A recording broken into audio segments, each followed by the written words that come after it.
Hi everyone, welcome to another Literacy Friday session. Today we continue our series on tips for working with struggling readers, and we're at tip number 3, pull on the community.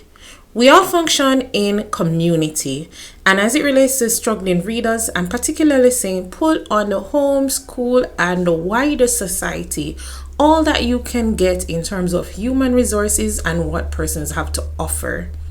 Last week, we would have looked at some of the workers who would be important in helping a struggling reader.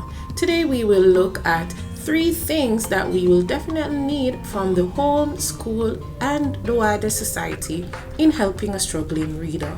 These are support, reinforcement, and motivation. Whether it's a child or adult learner, he or she will require support, reinforcement, and motivation from those who he or she associates with on a regular basis, and this has to be insane. They have to work in tandem.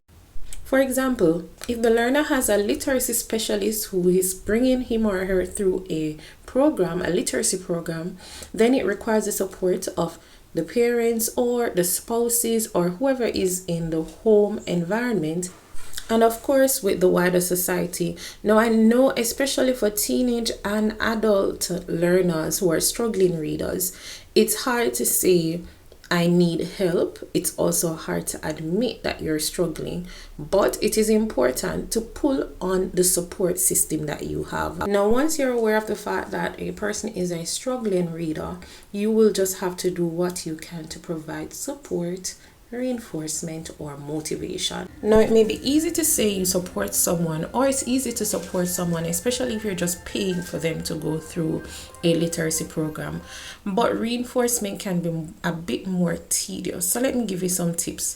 For example, if the target language is English and the person is a struggling reader, that means that more than likely the person will have challenges in writing in the language as well. Therefore, one way to reinforce what the person is learning in the literacy sessions will be to text in standard English whenever you're communicating with the person, or speak in standard English when communicating with the person.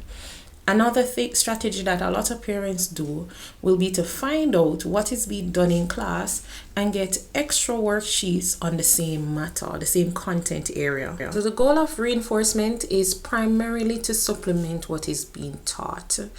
Motivation also comes in different forms. I would have done a video on motivation and how it impacts literacy development. If you had not checked out that video, now is a good time to do so. The link is in the description panel. Just click on it and check it out. Also, you can check out the video on family and how family involvement affects literacy development, as well as parenting styles. I hope this video has been informative. Stay tuned for another session next week, Friday.